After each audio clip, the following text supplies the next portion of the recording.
마을버스 기사에게서 전화가 올 줄은 몰랐다. 그는 꼭 식사를 대접하고 싶다고 말했다. 사고가 크지 않았고 여자 덕에 보행자의 과실이 인정되어 보험 처리에 큰 문제는 없을 것 같다고도 했다. 그는 하필 목요일을 거론했다.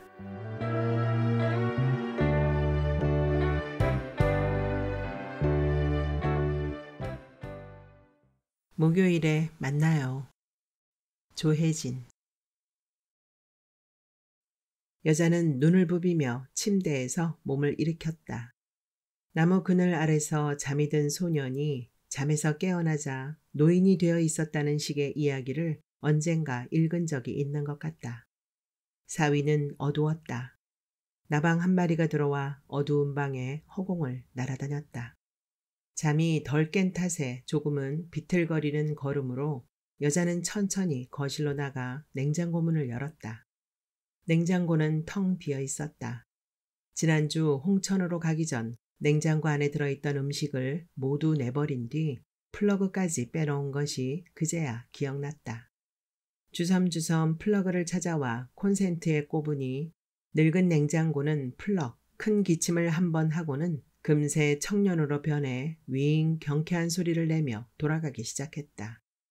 여자는 쭈그리고 앉아 목마름도 잊은 채 조명이 들어온 텅 빈 냉장고 안을 물끄러미 들여다보았다. 무슨 이야기든 품어줄 것 같은 가슴이 아주 넓은 이 사물에 여자는 단 하룻밤 사이에 진짜 노인이 되어버린 어떤 청년의 이야기를 들려주고 싶었다. 그 애한테는 빼버릴 플러그도 없었는데 말이야. 아마도 이렇게 시작될 이야기를. 그 전에 이 냉장고 안을 조금이라도 채워놓는 게 좋을 것 같았다. 외출 준비를 하기 위해 욕실로 향하던 여자는 문득 걸음을 돌려 어머니 방으로 들어갔다. 어머니가 사용하던 5단짜리 옷장을 열어보니 어머니의 옷들이 아직 그대로 있었다. 여자는 어머니가 즐겨 입던 감색 치마와 수국이 그려진 면 셔츠, 보라색 조끼를 꺼내 입었다. 어머니의 양말을 신었고 어머니가 들고 다니던 하얀색 양산과 벽돌색의 가방도 손에 쥐었다. 어머니의 용품에서는 나프탈렌 냄새가 났다. 여자는 거울 앞에 서서 헝클어진 머리칼을 빗으며 어머니가 즐겨 부르던 노래를 흥얼거리다가 마지막으로 어머니의 구두를 찾아 신고 아파트를 나왔다. 근처에 있는 대형마트로 가려면 일반 버스보다는 마을버스가 편했다. 마을버스를 기다리는 동안 여름의 끝을 알리는 바람이 불어왔다. 달콤한 바람이었다. 양산 안은 아늑했고 감색의 긴 치마는 기분 좋게 맨다리에 감겨왔다. 어머니가 걸치거나 들고 다녔던 옷과 양산에서 외부의 미세한 위험까지도 막아줄 것 같은 든든함이 느껴졌다. 마침 초록색 마을버스가 느릿느릿 다가오는 게 보였다. 여자는 가장 먼저 버스에 오르기 위해 주먹을 꼭 쥐었다. 어머닌 마을버스가 오면 언제나 가장 처음으로 버스에 올라 기사 바로 뒷자리에 자리를 잡았고 어느 순간 벌어진 다리를 의식도 못한 채 끄덕끄덕 졸곤 했다. 월요일 오후에 대형마트는 한산했다. 1시간여 장을 본 뒤 여자는 대형마트 로고가 찍힌 2개의 비닐봉지와 하드를 손에 쥔 채 다시 마을버스 정류장에 섰다. 어렸을 적 질리게 먹었던 상어 모양의 이 하드는 색소가 너무 많이 들어간 탓에 다 먹고 나면 입안이 쌉쌀해졌다. 입술 근처에 회색과 빨간색 색소를 잔뜩 묻히고 집으로 돌아가면 어머닌 마른 수건으로 여자의 입가를 박박 문질러주곤 했다. 곁에 서 있던 K도 예외는 아니었다. 세투로 칠칠 맞지 못하기는. 어머닌 가볍게 짜증을 냈지만 그래도 다음 날이면 여자와 K의 손을 맞잡아주며 꼭 함께 다녀야 한다고 주의를 주었다. 마을버스는 곧 왔다. 버스에 오르자마자 여자는 이번에도 기사 뒷자리에 앉아 창문을 열었다. 구식옷을 입고 하드를 빨다가 돌연 알아들을 수 없는 멜로디를 흥얼거리는 여자를 기사가 룸미러로 흘끗 쳐다봤다. 눈이 마주쳤다. 여자는 고개를 돌리며 조금 남은 하드를 한 입에 다 깨물어 먹었다. 색소로 물든 입가는 보라색 조끼에 닦았다.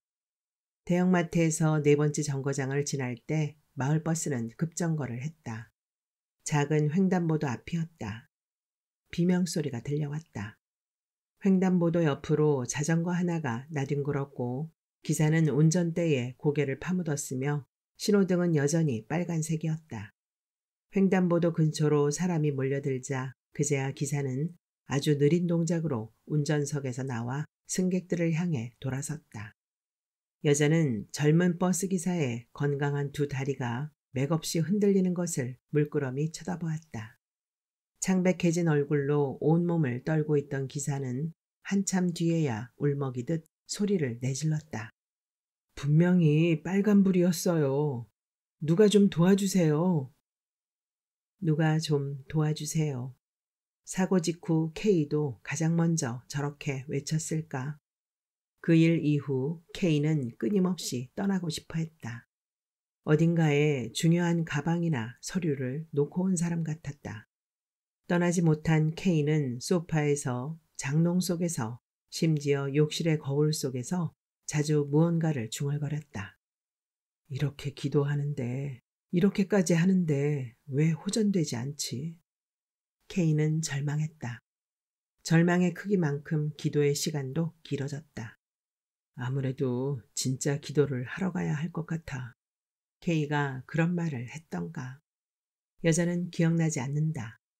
아무것도 확신할 수는 없었지만 초조하게 발을 동동 구르며 끝날 듯 끝나지 않는 사람들의 고백을 들으면서 죄의 목록을 고치고 또 고치고 있을 K를 상상하는 건 어렵지 않았다. 어쩌면 K는 오래전 보았던 어떤 영화의 주인공처럼 자신의 고백으로 빽빽한 노트 한 권을 갖고 있을지도 모른다. 허리가 구부정한 노인의 자세로 시도 때도 없이 그 노트를 들여다보며 무언가를 적고 지우고 다시 적는 K를 여자는 상상의 영역에서 본 적이 있었다. 상상의 입구에는 거대한 문이 있어서 힘겹게 문을 옆으로 밀면 K가 있는 곳이 한눈에 내려다 보였다. 뙤약볕이 쏟아지는 황량한 사막이나 거미줄처럼 이어진 허름한 골목, 험한 계곡 사이의 산길 등이 번갈아 보였다. 마음이 지옥인 사람들은 어디를 가나 긴 줄을 만들며 서 있었지만 어딘가에 꼭 있다고 여겨왔던 통곡의 의자는 아무리 샅샅이 뒤져봐도 보이지 않았다. 불가능한 기대를 이젠 그만 버려. 열린 문에 고개를 들이밀어 나직이 속삭인 적도 많았다. 분명 속삭임이었는데도 문을 지나간 여자의 목소리는 우렁우렁 울려 퍼졌다. 놀란 K가 주위를 두리번거리면 여자는 한 번 더 단호하게 말했다. 지금 넌 엄살을 부리고 있는 거야. 아무 소용이 없다고. 그럼 K는 도저히 더는 참을 수 없다는 듯 악을 쓰며 울었고 그러다가도 문득 자세를 고치고는 이것만은 제발 하며 기계적으로 기도를 하기도 했다. 공포로 흐려진 눈동자, 어제와 다를 것 없는 하늘을 올려다보며 맹렬히 휘젓는 고갯짓. K를 고문하는 것은 의자가 아니라 늘 K 자신이었다. 내가 다 봤어요. 다. 여자는 얼떨결에 자리에서 일어나 큰 소리로 외쳤다. 의도와 다르게 목소리가 조금 떨렸다. 버스 안에 앉아있던 대여섯 명의 승객들이 일제히 여자 쪽을 쳐다봤다. 여전히 겁먹은 얼굴을 하고 있던 기사가 여자에게 한 발 가까이 다가왔다. 어떤 문장인가가 목에서 가시처럼 걸렸다. 기시감이 밀려왔다. 늘 가슴에 품고 다녔지만 K 앞에서도 이렇게 입 밖으로 꺼내보지 못한 문장이었다. 빨간불이었어요. 맞죠? 그렇죠? 이어지는 기사의 다급한 질문에 여자가 고개를 끄덕이자 그의 풀린 눈동자에는 순간적으로 촉촉한 물기가 고였다. 희망이란 부질없어서 의미가 있는 것일까?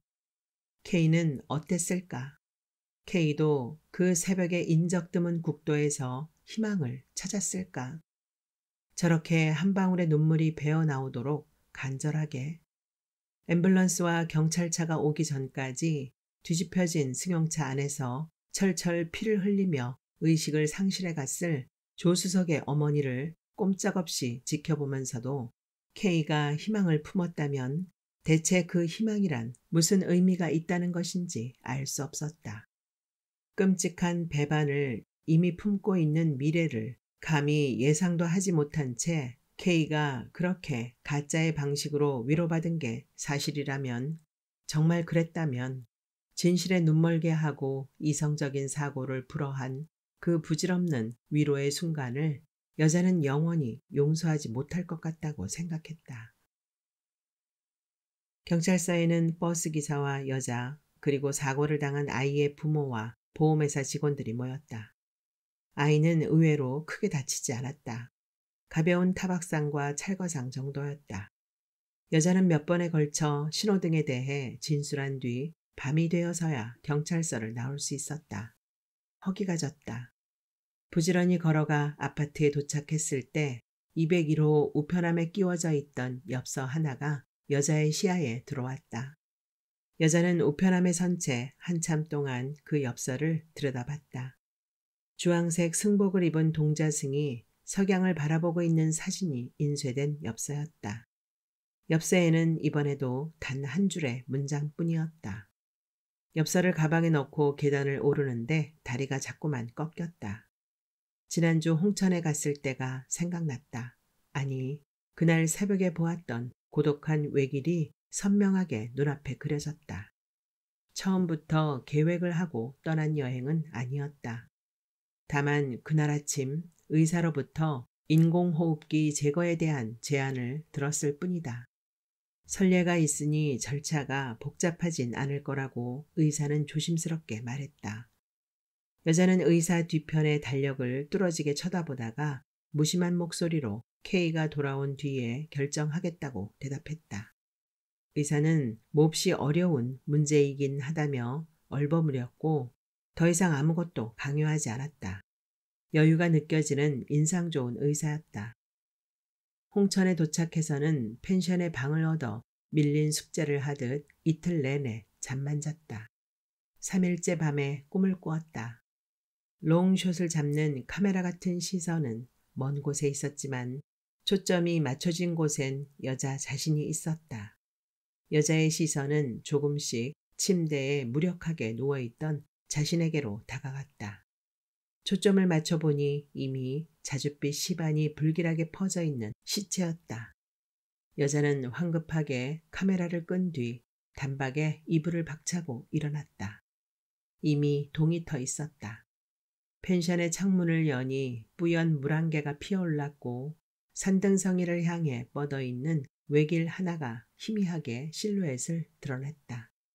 외길 중간엔 목이 꺾인 나무 한 그루가 위태롭게 서 있었다. 길을 걷는 사람은 아무도 없었다. 삶의 뒤편에도 길이 있다면 꼭 저런 분위기일 것 같다고 여자는 생각했다.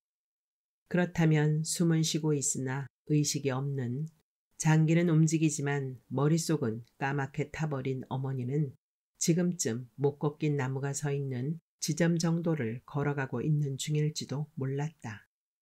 한번 수화기를 잡으면 1시간은 너끈히 수다를 떨어야 하고 구멍난 양말을 신고도 태연하게 신발을 벗고 고깃집 룸으로 들어갈 수 있었던, 일주일에 한 번은 찜질방에 가서 허리가 아플 때까지 잠을 잤고 소주를 들이켠 뒤에도 아멘이라고 외쳤으며 보험에 들겠다는 사람이 있으면 부산이든 해남이든 가리지 않고 한 걸음에 달려갔던, 너무도 구체적인 인생을 살았던 나의 어머니는 대학 때 처음 연애를 한 남자에게 일방적으로 이별을 통보받고 돌아와 되지도 않는 술 주정을 부렸을 때 그녀는 매서운 손으로 여자의 어깨를 내리치며 오줌 싼다 한마디의 말로 여자를 어리둥절하게 만든 적이 있었다. 고등학생이었던 K도 그래봤자 폼 안 잡히거든 비아냥거리며 여자의 화를 북돋았다. 그래도 그날 밤 세 사람은 거실에 마주 앉아 나쁜 놈, 패죽여도 성에 안 찰 놈, 세상의 온갖 놈들을 찾아가며 밤새도록 맥주를 마셨다. 웃음이 났다. 그런 시절이 분명 있기는 했을 텐데 너무 까마득했다. 웃음이 거치자 여자는 순수하게 그 어떤 거짓된 상념도 없는 오로지 명쾌하고 단순한 욕구에 사로잡히기 시작했다. 너무도 생생한 욕구여서 오랫동안 예행 연습을 하며 이 순간만을 기다려온 것이 아닌가 의심이 될 정도였다. 자신의 장례식을 상상하자 그 욕구는 더 맹렬해졌다. 알싸한 국화향, 울먹이는 소리, 생전의 여자에게 관심을 가져주지 못한 것을 뼈저리게 후회하는 지인들의 모습, 여자의 영정사진을 애처롭게 바라보는 누군가의 시선, 그리고 빈소로 향하는 모퉁이에 서서 뒤늦게 여자도 쉽지 않았다는 것을 깨닫게 될 K. 준비해간 알약을 복용하지는 못했다. 소풍이라도 가는 줄 알았는지 홍천행 버스를 탈 때부터 병 속에서 소란스럽게 떠들어댔던 알약들은 약병을 열자마자 뛰쳐나와 짓궂은 정령들처럼 방 안을 날아다녔고 여자가 잡으려고 하면 장난스럽게 웃으며 유유히 여자의 손길에서 벗어났다. 여자는 잡힐 듯 잡히지 않는 알약들에 곧 지치고 말았다. 펜션을 떠나기 직전에야 힘이 빠져 유순해진 알약들을 허공에서 하나하나 낚아챌 수 있었다. 손 안에 들어온 하얀 알약들은 나무 열매처럼 앙증맞았다. 누군가의 살아있음을 앗아갈 수도 있는 유해한 화학성분이라는 것이 믿어지지 않았다. 여자는 알약들을 변기에 쏟은 뒤 다시 서울행 버스를 탔다. 변한 것은 없었다. 그 후에 쓴 것일까? 이곳의 개들은 영물 같다 라고. 이곳의 개들은 영물 같다. 방콕에서 K. 여자는 뿌연 먼지가 두껍게 내려앉은 책상 위에 엽서를 내려놓으며 방콕에서, 아니 방콕이 아닌 어떤 곳에서 날아온 문장을 다시 한번 중얼거려 보았다. 지난번엔 바라나시였고 그 이전엔 도쿄였다. 여자도 오래전 방콕에 가보긴 했다. 세 번째로 혼자 떠난 해외여행이었다. K는 그 좋은 곳에 자신을 데려가지 않는다며 잔뜩 화를 냈고 여자가 비행기를 타러 공항에 갈 때까지 말을 섞으려 하지 않았다. 나도 대학 때 내가 돈 벌어서 여행 다녔어. 너도 가고 싶으면 아르바이트해서 네 돈으로 가. 여자도 지지 않고 K의 뒤통수에 대고 훈계를 늘어놓았다. 엽서를 콜크 메모판에 앞정으로 고정시키다 말고 여자는 크크 웃었다.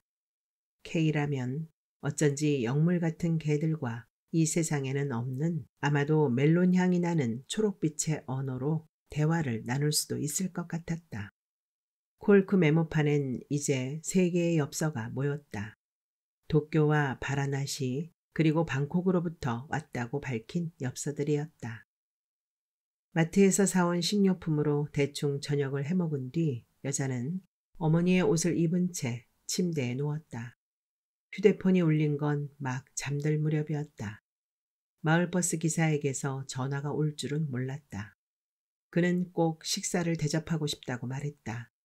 사고가 크지 않았고 여자 덕에 보행자의 과실이 인정되어 보험 처리에 큰 문제는 없을 것 같다고도 했다. 그는 하필 목요일을 거론했다. 목요일이 비번이라고 했다. 목요일엔 해야 할 일이 있다고 말해야 하는데 그 말이 나오지 않아 답답했다. 여자가 대답을 못하고 머뭇거리자 그는 불쑥 마을버스를 모는 건 직업이 아니라 취미라고 말했다. 아버지가 이 일 저 일 하며 사회 경험을 쌓아야 사업을 물려준다고 해서 어쩔 수 없이 하는 거라며 쑥스럽다는 듯 웃기도 했다. 여자는 이번에도 아무런 대답을 하지 않았다. 그 침묵을 수줍은 동의라고 생각했는지 기사는 그럼 기다리겠다고 한 번 더 다짐을 둔 뒤 전화를 끊었다. 목요일에는 농구를 해야 하는데 기사에게 하지 못한 말이 전화를 끊고 나서야 맥없이 흘러나왔다. 목요일 저녁의 농구 게임. 그것은 여자와 K 사이에 오래된 습관이었다. 탕탕 울리는 농구공 소리가 좋았다. 농구공이 골대 그물에 척 감기는 소리도 여자는 좋아했다. 정신없이 공을 쫓다 보면 어느새 온몸엔 적당히 땀이 차왔다. 농구대가 있던 오래된 교정의 빈 운동장은 투명한 물방울 같은 두 사람의 숨소리로 촘촘해졌다. 몇 번이나 말해. 드리블 뒤엔 슛을 할 게 아니라면 양손으로 공을 잡아선 안 돼. 또 공을 들고 세 발자국 갔잖아. 그럴 땐 정면 돌파를 하지 말고 중거리 슛을 쏴야지. 그리고 끊임없이 이어지던 K의 잔소리. 어느 날 여자는 역시나 농구공을 끌어안은 채 주저앉았다. 날숨은 더 이상 투명하지 않았고 그저 뜨겁기만 했다. K가 여자의 어깨를 치자 여자는 공을 놓친 채 그대로 무릎을 꿇었다. 5년 동안 결근도 없이 다녔던 은행으로부터 해고에 대한 이메일을 받은 지 한 달째 되는 날이었다. 구체적인 해고 사유는 적혀 있지 않았다. 딱 한 번 마음을 굳게 먹고 은행을 찾아간 적도 있지만 아무도 정확한 해고 사유를 말해주지 않았다. 회의 시간에도 아무렇지도 않게 반말만 사용하던 팀장은 여자가 입사한 이래 처음으로 존댓말을 써가며 윗선의 결정일 뿐이라는 애매한 해명을 했다. 여자는 스스로 자신의 잘못을 찾아야 했다. 회식에 자주 빠져서일까? 개인용 머그컵을 제대로 씻지 않고 퇴근한 날이 많아서일까? 아니면 나사가 빠져 삐걱거리던 의자를 고치지 않고 그대로 사용한 탓일까? 생각하면 할수록 사소한 실수들도 치명적인 해고 사유가 되어갔고 그 세부 사항들도 점점 더 구체적으로 변해갔다. 그날 K는 인내심을 갖고 여자 곁에 오래오래 서 있었다. 여자는 책상 앞에 앉아 서랍을 열고 아무것도 쓰여 있지 않은 엽서를 한 장 꺼냈다. 단 하나의 단어도 쓸 수 없었다. 빈 엽서는 도로 책상 서랍 속으로 들어갔다. 언뜻 본 벽시계는 자정을 알리고 있었다. 여자는 신발장에서 스니커즈를 꺼내 신고 무작정 아파트를 나왔다. 준비 땅. 속으로 외치며 계단에서부터 뛰기 시작했다. 아파트를 나와 몇 개의 신호등을 건너 계속해서 뛰다 보니 어느새 어머니의 병실 앞이었다. 헉헉 거친 숨을 내쉬며 병실문 손잡이에 가만히 손을 올려놓았다. 심장이 손바닥으로 옮겨간 듯 손 안에서 쿵쾅쿵쾅 힘센 박동 소리가 났다. 새벽 당직을 맡은 간호사들이 간간히 어두워진 복도를 지나다니고 있었다. 지금 열지 못하면 어쩌면 영원히 이 문을 통과하지 못할지도 모른다는 생각이 들었으므로 여자는 손잡이를 잡은 손에 더욱 힘을 줬다. 병실 문을 열지는 못했다. 무력하게 문 손잡이에서 손을 떼자 세상은 갑자기 겨울이 됐다. 여자는 추위로 몸을 떨며 병원 복도에 마련된 긴 의자에 앉았다. K가 궁금했다. 상상의 입구는 이번에도 잘 열리지 않았다. 그 안으로 숨을 한번 불어넣어주곤 싶었는데 숨을 불어주면 K는 갑자기 거세게 휘몰아치는 바람 속에서 그 갈색 머리칼을 휘날리며 아주 잠깐 목요일 저녁 농구 게임을 그리워할지도 몰랐다. 저녁 식사 대신 농구나 한 판 할까요? 식사 말고 농구 어때요? 병원 복도에서 생각해본 어차피 보내지 않을 그 문자 메시지를 여자는 목요일 아침 침대에 누워 이렇게 고쳐봤다. 휴대폰 통화 목록에는 마을버스 기사에 번호가 남아있었다. 식사는 다음에 하고 오늘은 농구나 할까요? 문자 메시지는 금세 바뀌었다. 여자는 문자를 작성하고 지우는 것을 여러 번 반복하다가 그대로 휴대폰을 내려놓았다. 침대를 빠져나와 청소를 했고 세탁기를 돌렸다. 땀을 뻘뻘 흘리며 속옷까지 정성스럽게 다림질을 했지만 시간은 더디게만 흘러갔다. 너무 많은 시간이 너무 많은 의문부호를 달고 집안 여기저기에 어질러져 있었다. 오랜만에 여자는 K의 방문을 열어보았다. 방문 맞은편엔 K가 사용하던 초록 테두리의 하얀색 장롱이 자리하고 있었다. 어머니의 뇌가 회생불능하다는 판정을 받은 뒤 K는 종종 그곳에 숨어들어가 있곤 했다. 나와. 여자는 장롱 밖에서 문을 두드리며 말해야 했다. 밥 먹어, 빨리. 소리도 질렀다. 하지만 장롱 속에 한 번 들어가면 K는 좀처럼 나오려 하지 않았다. 장롱 속에는 어떤 세상이 있었던 걸까? 여자는 조심스럽게 장롱 문을 열어보았다. 그러고 보니 K가 떠난 이후 처음이었다. 바람이 불고 있었다. 모래바람처럼 황량하면서도 사이사이 축축한 습기가 밴 근원을 알 수 없는 바람이었다. 장롱 속 어딘가에 K가 이 도시를 빠져나간 출구가 있을 것만 같아 여자는 장롱 속으로 더 깊이 들어갔다. 여자는 언제나 혼자 여행을 다녔다. 일본도 인도와 태국도 여자는 혼자 떠났고 혼자 돌아왔다. 여행지에서는 늘 어머니나 K를 데려오지 않은 걸 후회했다. 호텔에 짐을 내려놓은 뒤엔 이어폰으로 귀를 막은 채 거리를 걷다가 서울에서처럼 혼자 저녁이나 먹는 싱거운 여행이었는데도 떠나기 전엔 대단한 모험을 할 것만 같아 은근히 동행을 원했던 그들을 외면했다. 어둠이 밀려들어왔다. 여자는 K의 장롱 속에서 무릎을 모으고 앉아 눈앞의 어둠을 있는 힘껏 쏘아보았다. 깨어났을 땐 저녁 6시 반이었다. 마을버스 기사가 정한 약속 시간은 아마 7시였을 것이다. 여자는 장롱 속에서 K가 즐겨 입던 후드티를 집어 대충 껴입었다. 후드티에서는 어머니의 옷에서처럼 나프탈렌 냄새가 났다. 아니다. 어머니의 병실에서 깜짝깜짝 놀라며 맡아야 했던 그 냄새. 죽음을 거부하는 노인의 냄새였다. 여자는 후드티를 다시 벗은 뒤 아파트를 나올 때 의류 수거함에 버렸다. 기사는 대형마트 앞에서 기다리겠다고 했었다. 마침 마을버스가 여자 앞을 지나갔다. 여자는 전속력으로 달려가 가까스로 버스에 탑승할 수 있었다. 마을버스가 대형마트 앞을 지나갈 때 그러나 여자는 내리지 않았다. 대형마트 앞은 사람들이 많아서 만나기로 한 기사를 눈으로는 찾을 수가 없었다.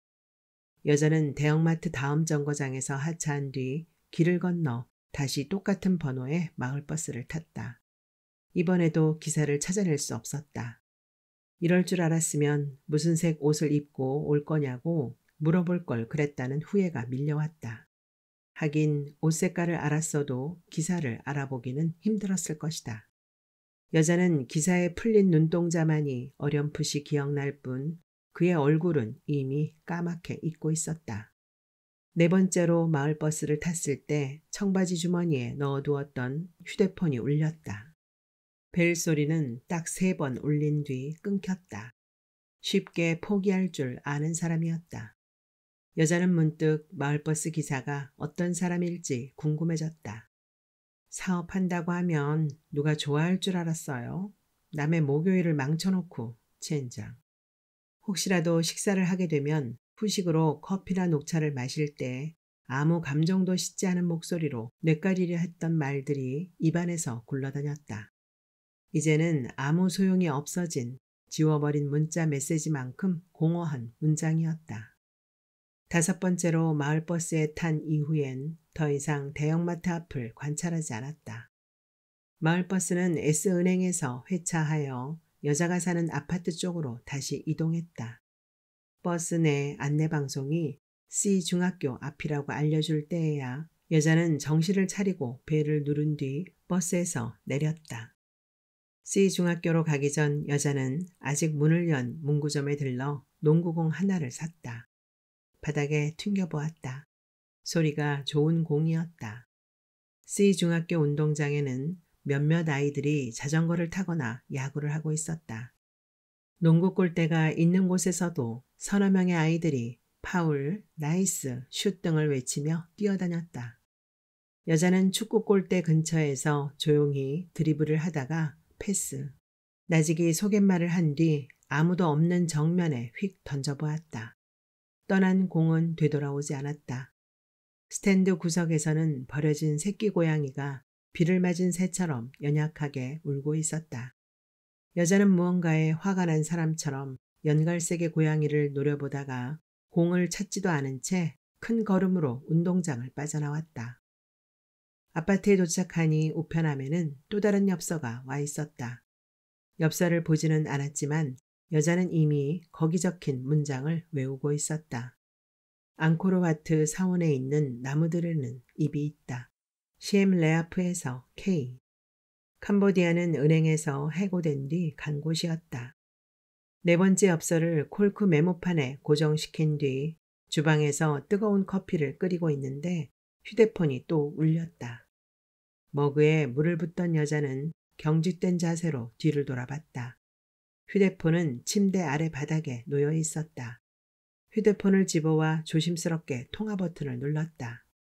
아무 소리도 들리지 않았다. 케인이 여보세요? 여보세요? 뭔가 이상한 기분이 들어 서둘러 통화를 종료하고는 통화 목록을 들여다봤다. 마을버스 기사의 전화 이후로는 아무런 기록이 없었다. 여자는 흉측한 벌레를 만진 듯 기겁하며 휴대폰을 내던졌다. 거실엔 나방 한 마리가 날아다니고 있었다. 예전부터 있어왔던 나방인지 아니면 새로 여자의 집을 방문한 나방인지 알 수 없었다. 나방은 현실의 출구를 찾지 못해 헤매는 것 같았다. 아니, 어쩌면 꿈의 출구를. 너의 꿈속은 어떠니? 너도 가끔씩 악몽을 꾸니? 여자는 나방과 마주 앉아 오랫동안 고통에 대해서 이야기를 나누고 싶었다. 한순간에 사람을 녹슬게 하는 그 엄청난 위력에 대해. 순진할 만큼 솔직해질수록 더더욱 가혹한 아픔을 느끼게 하는 그 유치하고 악의적인 방식에 대해서도. 함부로 바닥에 던져버린 휴대폰을 여자는 다시 집어들었다. 번호 하나를 찾아내 통화 버튼을 길게 눌렀다. 밤 10시에 전화를 걸어온 환자의 보호자를 의사는 달거워하지 않았다. 여유가 느껴지던 언제나 그 모든 것을 이해한다는 듯한 따뜻한 미소를 떠올릴 수가 없었다. 금세 후회가 밀려왔지만 어쨌든 전화를 한 용건은 밝혀야 했다. 호흡기 제거는 하지 않겠다고 여자는 떠듬떠듬 말했다. 의사는 귀찮은 목소리로 그렇군요. 대답했다. 서둘러 전화를 끊으려는 의사에게 여자는 다급하게 물었다. 저희 어머니가 사후 장기 기증에 서약했다는 걸 알고 계셨죠? 네. 동생과 함께 인터넷으로 서약을 했었어요. 저는 사실 반대했는데. 근데 교회 목사인지 장로인지가 설득해서 넘어가고 말았죠. 두 사람 다 교회에 다녔거든요. 저만 서약을 안 했는데 그것 때문에 한 달 내내 구박을 받았죠. 이기적인 인간이라고. 그렇습니까? 그래도 오늘 같은 목요일이 낫겠죠? 죄송하지만 좀 구체적으로 말씀해 주시겠습니까? 호흡기 제거를 만약에 한다면 말이에요. 목요일엔 K가 돌아올지도 모르거든요. 하긴 이렇게 대단한 일에 K 하나 빠지는 게 무슨 문제겠어요. 방송사나 신문사도 오고 그러겠죠. 그럼 병원도 유명해지는 건가? 이봐요. 이후의 말은 잘 들리지 않았다. 잘 들리지 않는 말들을 속닥거리는 이미 자신의 귀와 삶에서 멀어진 휴대폰을 여자는 물끄러미 내려다보다가 미련 없이 전원 버튼을 눌렀다. 아무것도 쓰지 않은 엽서는 아직 많이 남아 있었다. 새 엽서를 책상 한편에 밀어놓고 여자는 오랜만에 K가 사는 그곳을 들여다봤다. 이번에도 문은 잘 열리지 않았고 한참 뒤에야 가까스로 열어봤지만 뿌연 안개 탓에 아무것도 제대로 보이지 않았다. 어쩌면 늘 그래왔는지도 모른다. 그곳은 검은색 차도르를 쓴 여자들이 새벽마다 물을 길어 나르는 곳, 그런 곳일까? 황홀한 에메랄드빛 해변이 있는 태평양의 이름 없는 섬은 아닐까? K는 진짜 일본과 인도, 태국과 캄보디아를 다녔을 수도 있다. 확실한 한 가지는 K가 있는 곳이 어디든 그곳엔 통곡의 의자가 마련되어 있을 거라는 것 뿐이었다. 인간은 누구나 그런 의자 하나씩을 착착 접어 옆구리에 끼워 놓은 채 어머니의 피 흘리는 다리 사이로 순진한 얼굴을 내미는 것일 테니. K의 의자라면 고동빛 오크로 멋지게 짜여진 팔걸이에는 섬세한 조각도 새겨져 있는 고급스런 의자였으면 좋겠다. 등받이에 허리를 기대면 의식도 못한 사이 한숨 깊이 잠들 수도 있는 편안하고 부드러운 재질이라면 더 좋을 것 같았다. 아니, 반드시 그런 의자여야 한다. 고개를 들어 콜크 메모판을 올려다봤다. 도쿄, 바라나시, 방콕, 시엠레아프. 이제 더 이상 여자가 여행을 한 도시는 없다. 못한 말이 있어. 여자는 허공에 대고 중얼거렸다. 만약 5번째 엽서를 쓸 수 있다면 그때에도 단 한 줄에 지나지 않을 그 문장은 못한 말이 있어 이후의 목소리가 될 터였다. 빈 엽서를 다시 서랍 속에 넣었다. 책상에 귀를 대고 눈을 감자 바람소리가 들려왔다. K의 장롱에서 듣던 바람소리도 이랬던가. 지금 집을 빠져나가 한없이 걸어가다 보면 언젠가 바다가 나올 거라고 속삭이는 것 같은 파도의 흔적이 밴 바람소리. 여자는 의자에서 벌떡 일어났다. 아직 목요일은 끝나지 않았다. 베란다에서 K와 함께 사용하던 농구공을 가져왔다. 농구공에 스며있던 K의 땀과 체온이 손 안에 들어왔다. 고양이를 다시 만날 줄은 몰랐다. C 중학교 운동장 모래에 묻혀있던 폐 타이어에 앉아 한 손으론 농구공을 튕기고 다른 한 손으론 상어 모양의 하드를 빨고 있을 때 그 연갈색 새끼 고양이가 조심없이 여자 앞을 기웃거렸다.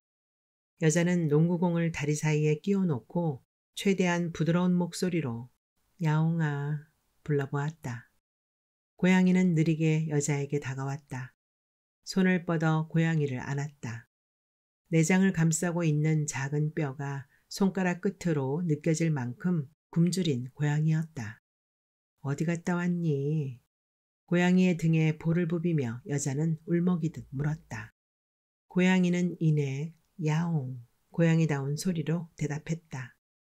K가 돌아오면 이 고양이를 보여줘야겠다고 여자는 생각했다. K는 분명 이 고양이를 사랑하게 될 것이고 어느 햇살 좋은 날 베란다에 의자를 내놓고 앉아 고양이 등에 얼굴을 묻으며 좀 걸었어 라고 뒤늦은 대답을 해줄 것이다. 저녁 식사 뒤에는 여자가 가본 적도 들어본 적도 없는 희한하고 신비로운 여행지에 대해 파도와 싸우고 맹수로부터 도주하고 금발의 아가씨와 뜨거운 키스를 나눴던 모험과 추억에 대해 주절주절 이야기해 줄 수도 있을 것이다. 통곡의 의자에 대해서는 묻지 않으리. 눈 깜짝할 사이에 노인이 되어버린 여자와 K는 식탁에 마주 앉은 채 서로의 주름과 휘어버린 등허리와 반백의 머리칼을 질타하며 혀를 끌끌 차다가 누가 먼저랄 것도 없이 끄덕끄덕 졸게 될 것이다. 아마도 목요일 저녁마다. 물론 그 전에 5번째 엽서를 작성해야 한다. 곰곰이 생각해 보니 일본과 인도, 태국과 캄보디아 외에도 여자가 짐을 푼 곳이 한 군데 더 남아 있었다. 엽서에 쓸 한 줄의 문장도 여자는 이미 생각해 두고 있었다. K 앞에서만 서면 번번이 목에서 가시처럼 걸리곤 했던 그 문장이었다. 엽서를 완성하면 여자는 어머니의 옷을 입고 어머니의 양산을 쓴 채 동네 우체국에 갈 생각이었다.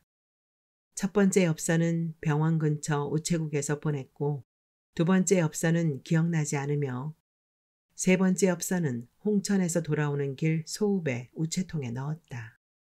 4번째 엽서는 마트 옆 우체국에서 발송했었다.